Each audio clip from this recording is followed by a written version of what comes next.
You are seeing it right and you are reading it right. UFC just dropped a bombshell for the next event and things that are transpiring. You are looking at this right. You see it on your screen. Ilia Topuria versus Charles Oliveira for the world lightweight title. So what does that mean? That means Islam is no longer the champion and he's being stripped, which makes it quite obvious that he is moving up to 170 pounds. Now, this was already indicated. If you guys didn't watch the press conference or whatever was going on last week with the UFC, with UFC 3, I believe it was 315 was the UFC event. You already knew what was going on. You already knew what was going on. He said this is what was going to happen.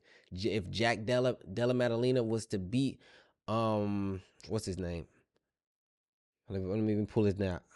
Bilal. Bilal Muhammad. If he was to beat Bilal Muhammad, then Islam moves up. If Bilal Muhammad was to win, because they don't want to fight each other, Islam would have been fighting Ilia Topuria. Now, I'm gonna be honest with you. Islam is the L in this situation. He should have defended against Ilia, but it is what it is. Honestly, the way he treated what's it called? What was it, Volkanovski? Where he said, "Oh no, you can't.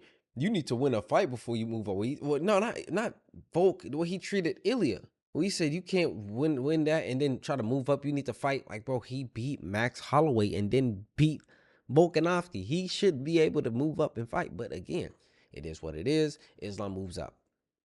Now you guys do see the co-main event and Pantoja, right? Pantoja versus Kai Kara-France. Now, these are some interesting matchups. As we go back to the first fight, my honest opinion, I'm going to tell you guys right now, Oliveira's getting knocked out. Oliveira has been getting clipped, and from my understanding, didn't Charles Oliveira lose his last fight to Arman Tsarukyan? That man should be the one going for the belt. But again, this was a rush job. This is a rush. We need somebody for International Fight Week. That's exactly what this is. We need somebody for International Fight Week, and that's what this is, okay? But I'm telling you, Charles Oliveira's getting knocked out, bro. He's been rocked in all versus Poirier. He got rocked from versus Arman. I'm not 100% sure if he got rocked, but Poirier rocked with boxing. Islam Makhachev got knocked down from boxing. Well, I think he tried to throw a kick or something. He got knocked down. Okay, cool. We'll take that. Dustin Poirier. I mean, not Dustin Poirier. Michael Chandler. He got rocked with boxing. Justin Gaethje rocked with boxing. We're talking about somebody that is top 5, top 4, maybe top 3, top 2, or even top 1 boxer in the UFC right now in Ilia Topuria. Going against Oliveira, it's going to be very tough, okay? It's going to be very tough, but me personally, I think Ilia is going to knock Oliveira out. And if he doesn't knock him out, he's going to knock him down into a submission, into a finish. Straight up.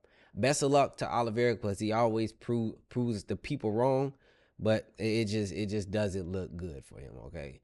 Anyways, we move on. By the way, y'all gonna judge me for this tab right here, but I put this up on Instagram one time on stream. I don't really go to Instagram on my PC, and now when I do, it brings up this dude Instagram, but this is what I was showing earlier was the Conor McGregor stuff. Anyways, we have the co-main event, Pantoja versus Kai Kara-France. It's a really good matchup. I'm interested to see how Kai Kara-France deals with Pantoja's just ruthless, forward-moving style and his aggression and how he just seems to not get tired. Now, Kai Kara-France, I'm gonna be honest with you, that's a powerful punching man. That dude hit with some power. He has some really good kickboxing. He trains out of City Kickboxing with Izzy, Alexander Volkanovski, Dan Hooker. You know, that's a good place to be training at when you want to deal with kickboxing and you want to deal with forward aggression opponents. You know they're going to be able to implement his style possibly, but nonetheless, I'm gonna take Kai Kara in that one, man. I'm gonna take Kai Kara to actually finish Pantoja by punches. I know that's a stretch, but why not? All right. Now we move down. If you guys haven't seen this, Dricus du Plessis versus Khamzat Chimaev headlines UFC 319 in Chicago. This is all the way in August. Khamzat, it's time to work on that cardio.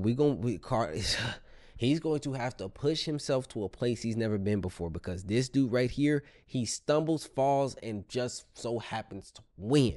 And that's not me discrediting him. That's me just saying that dude just knows how to win. Straight up. He knows how to win. But hey, we're talking about a dog in wrestling, okay? You don't want to play with Hamza Chimaev in that wrestling. He'll get you to that ground. He'll get the ground and pounding. But that cardio, you going to need it, because this is 5 rounds.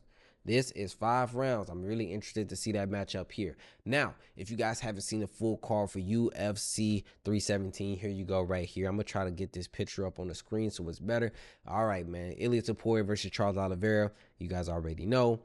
Pantoja versus Kai France. We have Paulo Costa returning versus Roman Kopylov. Beneil Dariush versus Renato Moicano. If you guys didn't know, Beneil Dariush, I believe, is coming off a knockout loss, if I can remember. And then Renato Moicano was coming off a submission loss versus Islam, where he got a title shot. Don't know if he was ready for it. And things just didn't go his way, right? He just didn't go his way. All right. I'm not going to disrespect this fighter. I do not know how to pronounce their name. I am sorry. I do know Justin Tafa. This dude hits like a Mack truck. So it's heavyweight. You already know how that goes. Then we have Brandon Royval versus Manel Kape. And I'm going to be honest with you. It's going to be very scary for Brandon Royval, because, dude, Manel Kape has been looking like oh my goodness, with the kickboxing. I mean, the way he was styling and profiling in his last fight, man. I don't know. I don't know who's going to beat Manel.